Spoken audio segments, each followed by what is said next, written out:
Shalom Bapak Ibu Saudara yang dikasihi Tuhan. Seri pengajaran hari ini berjudul Bisakah Jemaat Menghampiri Allah? Saudara, Tuhan itu pribadi yang maha agung dan tidak murahan. Namun, Dia berkenan dikunjungi, dijumpai oleh orang-orang yang sungguh-sungguh mencari Dia. Yeremia 29 ayat 13 dan 14a.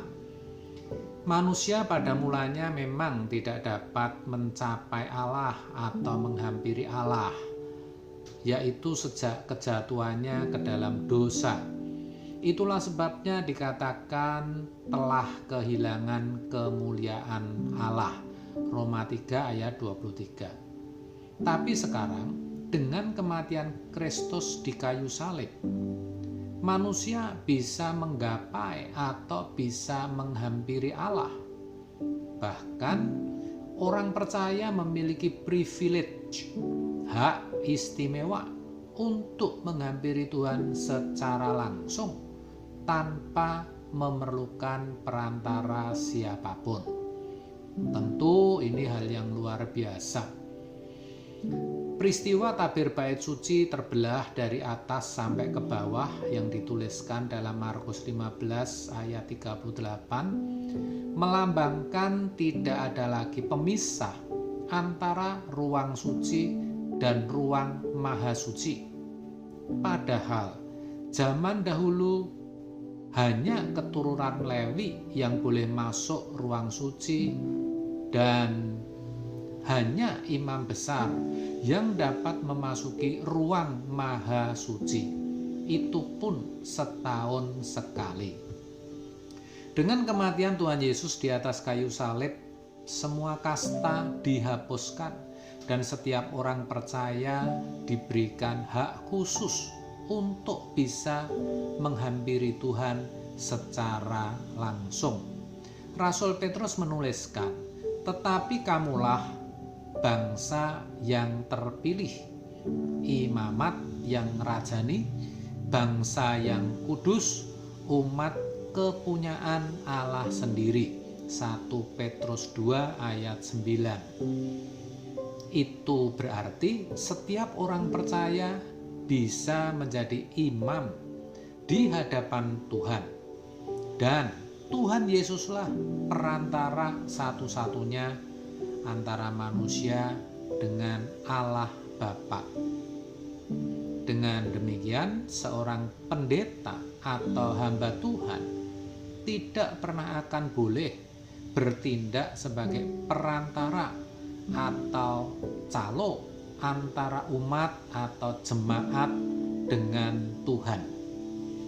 Pendeta atau hamba Tuhan hanyalah pemberita firman, penyambung lidah Allah.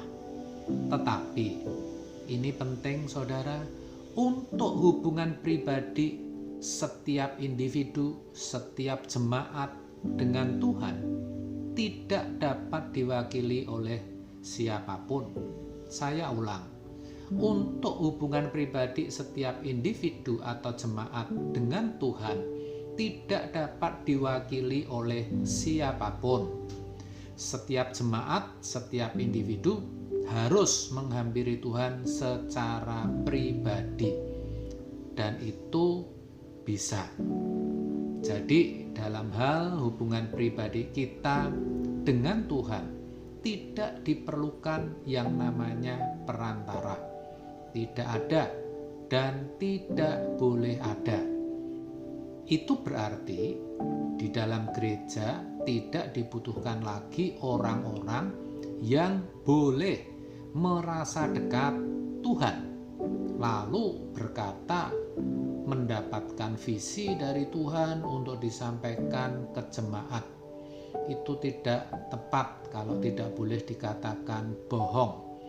Dan itu merusak pengertian yang Tuhan Yesus kerjakan dengan mati di kayu salib. Jadi seorang hamba Tuhan atau pendeta tidak boleh memberi kesan, tidak boleh mengesankan, Saya ulang, tidak boleh mengesankan bahwa doanya lebih manjur dan lebih didengar Tuhan dibandingkan jemaat biasa. Kalau sampai ada yang begitu, yang mengesankan seperti itu bentuk penyesatan.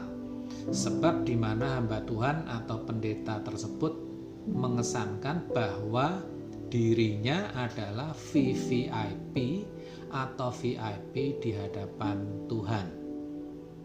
Nah, saudara, praktek inilah yang akhirnya tanpa disadari menjadi praktek jual jasa, di mana akan membuat jemaat semakin tumpul, bodoh, dan tidak mengenal Tuhan. Yang benar, seorang pendeta, hamba Tuhan atau pemberita firman seharusnya bertindak sebagai pelatih atau trainer bagi jemaat agar mereka memiliki kepekaan sendiri dan mampu berhubungan dengan Tuhan secara langsung dan melakukan tugas pelayanan. Dan ialah yang memberikan baik rasul-rasul maupun nabi-nabi, baik pemberita-pemberita Injil maupun gembala-gembala dan pengajar-pengajar. Perhatikan, untuk memperlengkapi orang-orang kudus bagi pekerjaan pelayanan, bagi pembangunan tubuh Kristus. Efesus 4 ayat 11 sampai 12. Jadi, hamba Tuhan atau pemberita firman dipilih Tuhan untuk berperan sebagai trainer yang memperlengkapi orang kudus. Dalam hal ini jemaat, ya, bukan untuk membodohi saudara. Nah, sayang sekali sering terjadi di dalam gereja, jemaat dinina-bubukkan dan segala hal dikesankan hanya pendeta atau hamba Tuhan yang dapat melakukannya. Hal ini membuat jemaat menjadi kerdil, tidak tajam, serta tidak akan bisa menjadi dewasa rohani. Bahkan tugas pelayanan kepada dunia harus juga bisa dikerjakan oleh jemaat Tuhan.